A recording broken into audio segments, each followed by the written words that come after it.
Ah, yes, childhood. It can be a very interesting thing. In a lot of respects, it determines what you're going to be in the future. You can either be a good, upstanding human being, or the lowest form of it. Well, Pop, what you gonna do? What you gonna do? But I would say that I had a pretty good childhood. I mean, are you kidding me? Popsicles, cool math during school, growing up with four of my favorite shows of all time, only appreciating them as I've gotten older. But one other thing has always been in my childhood as well. Diary of a Wimpy Kid. Wow! Nice segue. So, I would say that I was a little bit of a fan of Diary of a Wimpy Kid growing up.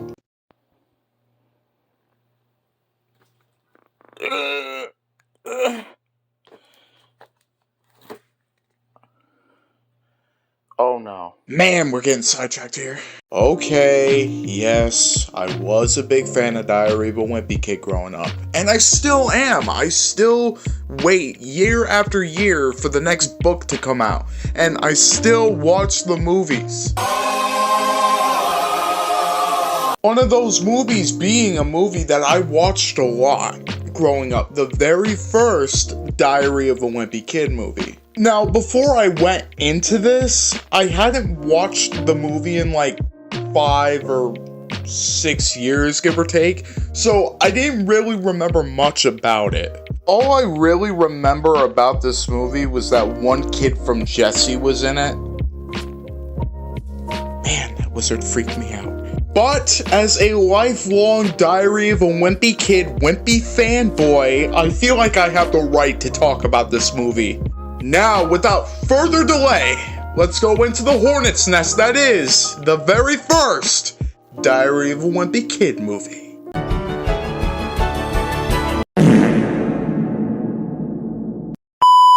Now, a lot of events that happen in this movie also take place in the very first Diary of a Wimpy Kid book and Diary of a Wimpy Kid The Last Straw.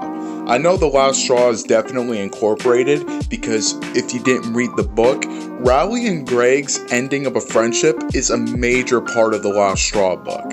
Speaking of Greg and Rowley, this is very much a Greg and Rowley centered movie, so a lot of the other characters like Roderick, Manny, Susan, and even Mr. Jefferson aren't major parts of the movie. So what I'm going to do is, if they are significant to a certain scene or certain part of the Greg and Rowley storyline, then I will bring them up.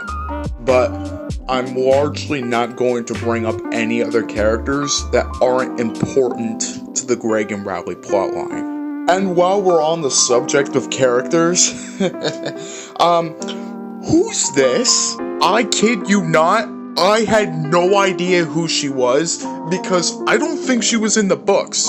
They said her name was Angie, and yet I didn't remember if she was in the books or not, so I had to go to Reddit to get some confirmation, and she was, in fact, not in the books. In fact, I think this was the only movie that she was a part of, even though there was 3 live-action movies in total, she was only in one of them. So, I don't get the purpose of her character. Like, is she supposed to represent Greg and Rowley's moral compass, more specifically Greg's? Because throughout the movie, she was also acting kinda cynical. So, I don't think they knew what to do with her character. I mean, that's at least the perception that I got from it, because I didn't understand what her character was supposed to be, if that makes sense. Now, for those that haven't read the books in a long time, or haven't watched the movies in a long time, to put it mildly, Greg Heffley is very high on himself.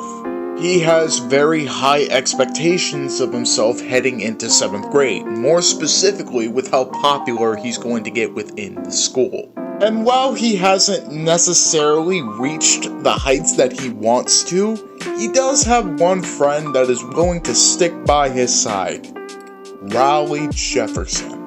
Now, Rowley is the complete opposite of Greg. While Greg values his reputation and not getting embarrassed, Rowley doesn't seem to care about getting embarrassed. In fact, he beats to his own drum. he wears whatever he wants, and he's just overall a very carefree and nice human being. Now, in the first minutes of the film, it's very quickly established that Greg is not the hero of this movie. He paints himself as a hero, but in all actuality, he's the villain of this story. And it's very clear that he sees Rowley as not a friend. He sees him more in some respects as someone that he could manipulate and take advantage of.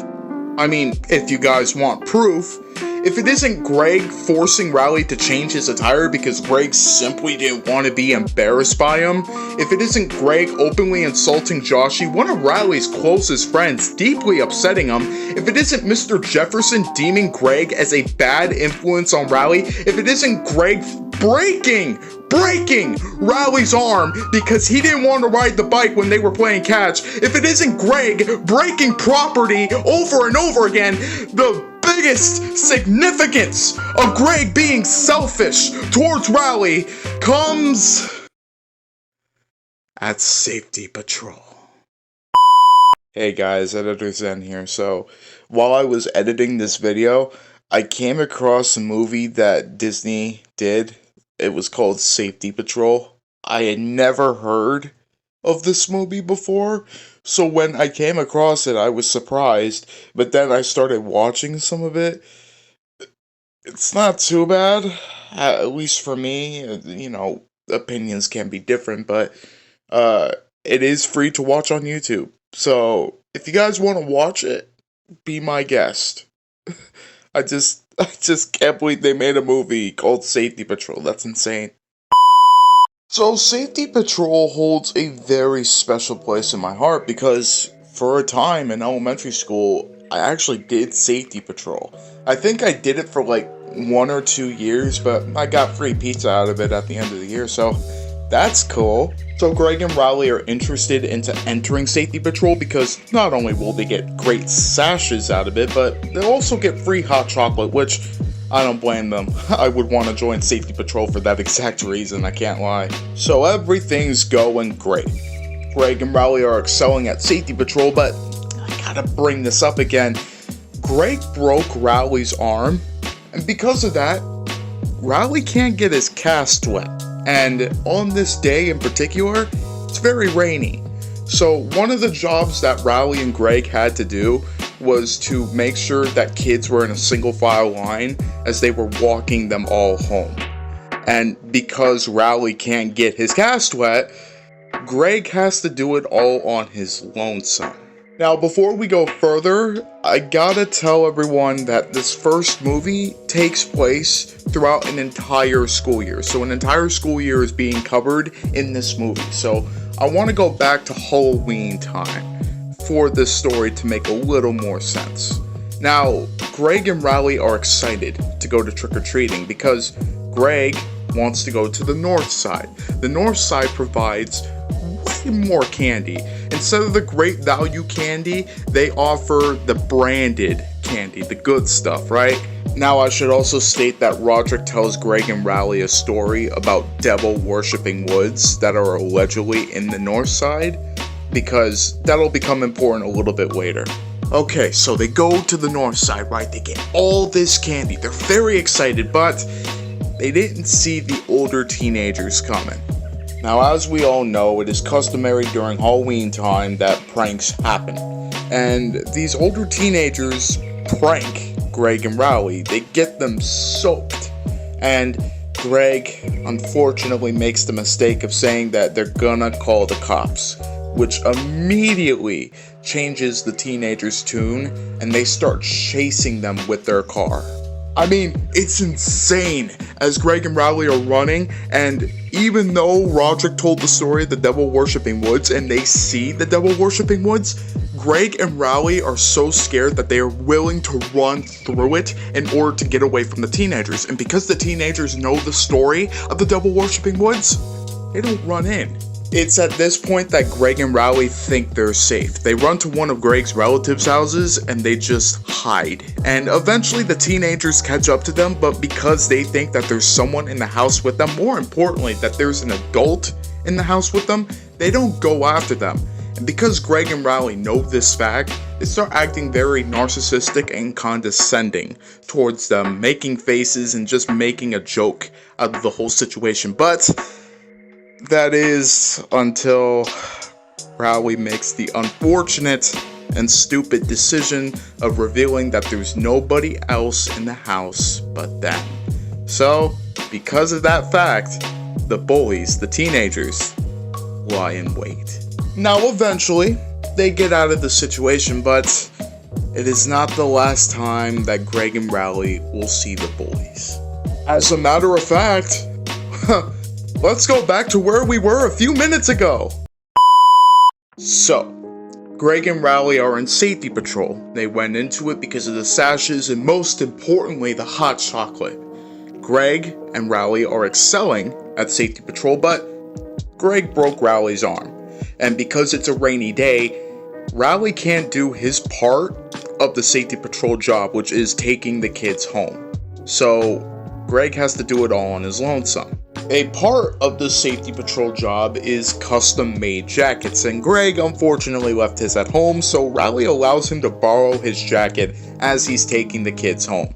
And Greg is in the process of doing that, but then he sees the bullies from Halloween, and he immediately gets terrified at what they're gonna do if they see Greg. So in a desperate attempt at not being seen, he gets the kids to go in a deep hole that is on the ground, and unfortunately for him, someone sees it. But good news is, the bullies didn't see him, right?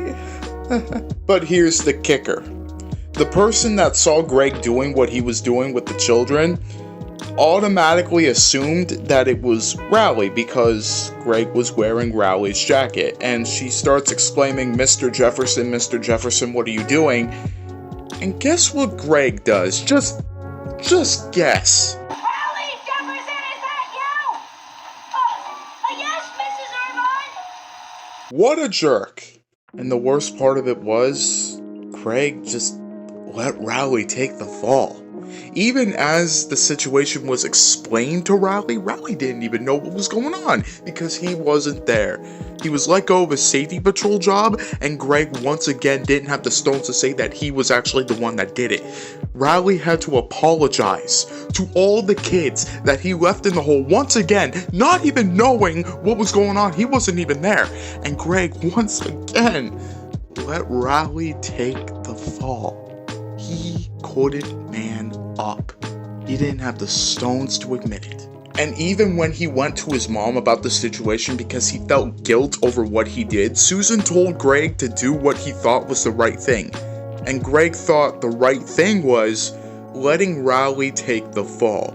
He didn't have the stones to admit that he was actually the one that did that. He was afraid of the consequences. And Riley once again had to take the fall for something that he didn't even do. And when Greg finally had the guts to tell Riley what he had done, Riley of course is upset, but Greg tries to tell him that it was all okay. Valuable lessons were learned from both of them, but that's when we finally get the famous scene of this movie, the most known scene of this movie. You hated my cartoon. You made fun of my clothes. You disrespected Joshy. You broke my hand and you didn't even seem sorry. That broken hand was the best thing that ever happened to you. Don't call me. Don't come by my house. We're done. The biggest fear of Greg's came true. He was alone. And while Greg's social life became more and more desolate by the day, Riley's social life began to skyrocket. And all of Greg's hopes and goals of becoming popular in middle school were happening to Riley, the one guy that he said he was helping out by being his friend. And things got so bad that Greg was even resorting to trying to become Fregley's friend, the guy that had a whole plate of blue jello as lunch one day. I still can't get over that! I mean, everything that was happening to Greg at this point was 100% deserved. He acted so cocky and arrogant throughout it, and he wasn't a good friend. The only time that I really felt sorry for Greg at any point was the play. Now, Greg has a knack for drawing, he's actually pretty good at it, but he also has a surprisingly good singing voice. And he's auditioning for this play, and all the other kids don't have the best singing voices, but Greg is a standout here. Now, if you guys were around TikTok in 2023 for 1 to 2 months, this sound was very, very popular. This audio was very popular to use.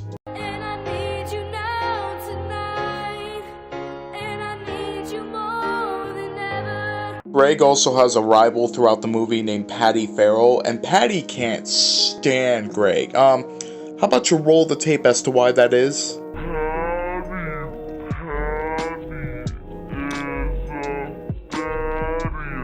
Yeah.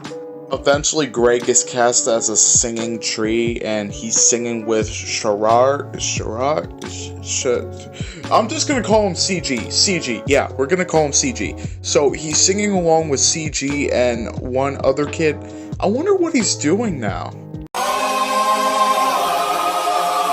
But it all ends with Patty beating up Greg for the 3rd time canonically, so yay! Now Greg tries to put on the act that he doesn't miss Rowley, but it's very clear that he does. He gets back at Roderick for Roderick spilling the beans intentionally of a mom and son dance that Greg really didn't want to go to, and the first thing that he thinks about doing is calling Rowley. At the dance, Susan convinces Greg to try to make amends with Rowley, invite him for ice cream, and Greg actually does it. He tries to invite Rowley for ice cream, but Rowley is still angry at him, so he refuses. And Greg, looking defeated, sits back down. Man, I gotta tell you the truth, I forgot how good this movie was. Of course, we get the infamous scene with Rowley and his mom dancing, and I'm not gonna play the audio for copyright reasons, but just know it's on YouTube, you can watch it yourselves. It's a fantastic scene. All the anger and bitterness between Greg and Rowley comes to a head when Rowley actually comes up to Greg and says that he has a game in his house that he wants back. Now, hold on, I'm confused. If you knew a game of yours was in a friend's house, a friend that you aren't talking to, might I add, why didn't you grab it immediately after you guys started not talking? That doesn't make sense, but whatever. Let's get back to the scene. As I said, Rowley wants a game back from Greg's house that is his, and Greg refuses to give him back his game. And it starts a very petty argument that turns into a very serious one, as all the kids in the school gather around to watch as Rowley and Greg, well, fight. Now deep down, Greg and Rowley don't want to fight each other, but they get saved, or I should rephrase that, they get more trouble in paradise when a big old truck shows up on the grass, causing everybody else to scram except for the both of them. And it's revealed that it's the teenagers from the Halloween incident trying to get revenge on Greg and Rowley. And with Angie looking on, Greg and Rowley have nowhere to go. They have to face this head on. They have finally caught up to them. And eventually, the boys notice Greg looking over at the concrete. On the concrete is a big moldy piece of cheese that no one has touched. Now, I haven't really talked about the cheese touch up until this point, and that was completely intentional, so let's talk about it now. So CG tells the story to Greg and Rowley about how unfortunate it is to get the cheese touch. One day, a random piece of cheese on that exact same spot was found. Nobody knew how it got there, all they know is that it just randomly showed up. And once you touched it, you had the cheese touch, which essentially meant everybody ran for their lives, you were isolated. And the only way that you could get it off of yourself is to give it to someone else. And so friend turned on friend, brother turned on sister, family member turned on family member. It was bad. I mean, it got so bad that a foreign exchange student was given it, and because he didn't understand the implications of the cheese touch and how to get it off, he had to move away. And unfortunately for him, he took the cheese touch with him. And now the cheese touch is back. So if you touch the cheese, you will have the cheese touch, thus everybody will want to get away from you. And the cheese has been sitting there ever since, decaying, lying in wait. And because Greg noticed the cheese and the bullies noticed that Greg was looking at the cheese, they get a sick and sinister idea. They look over at the cheese, and then they look over at Rowley and Greg. And the leader of the group tells Rowley to go near the cheese. Now, Rowley, of course, doesn't want to do it, but he has no choice as he's pushed towards it. And then the bully says something that changes everything.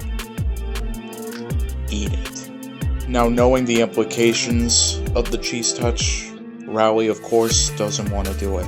But once again, he has no choice. And with Angie and Greg looking on, Rowley reluctantly eats the cheese. At some point, a teacher shows up and stops before any more damage or emotional damage could be done. And of course, the sea of students show up to see what had happened to survey the damage. Patty shows up, looks over at the half-eaten cheese, looks over at Rowley with a sick look on his face, and Patty puts it together. Rowley ate the cheese. But before she could say anything, Greg takes the fall for Rowley. That's right, Greg ate the cheese. And he turns this into an after-school special moment, telling everyone that all high school is a popularity contest, which is true. And he tells people that they shouldn't be scared by a measly piece of cheese. And before he could actually sway the crowd into taking his side, Patty sways them right back and exclaims that he has the cheese touch, which causes everyone to run away. Well, except for one. Greg and Rowley make amends finally, and Angie eventually shows up and says, "Not bad, Heffley. Not bad at all." And the movie ends with Greg saying something that he originally thought was embarrassing earlier in the movie. He says, "Rowley, do you want to come over and play?" And Rowley accepts as the movie ends. And that, my friends, is Diary of a Wimpy Kid. And man, going back to watch this movie for this review was nothing short of exciting for me because I grew up with these movies. And that's essentially what my channel is going to be for the most part. I've done a ton of total drama and I will continue to do a ton of total drama, but I would love to cover TV shows, movies, episodes, games that I've played myself growing up. And I just love going back to these type of things because it really gives me a sense of perspective of what I grew up with in terms of how I look at it now. But yeah, that's the video for today. I hope you guys enjoyed it. Please like, comment, and subscribe. Turn on the bell for all notifications so you don't miss a single video, and comment some other things that you would like me to cover, and I'll let you know if I've seen it before, if I have any experience with it. I'm also going to be doing daily polls as well, so keep on the lookout for that. I'm gonna be doing a bunch of different topics decided by you guys, so you guys are gonna be deciding my videos going forward, what I should do, etc, etc. But yeah, I will leave you all with something that Angie says at the very end of the movie. Now, of course, until the next video, this is the Zen One, signing out. You know what, Patty? One day middle school will end and become high school. And after that, it just becomes life. And all those things you think are important now won't be anymore.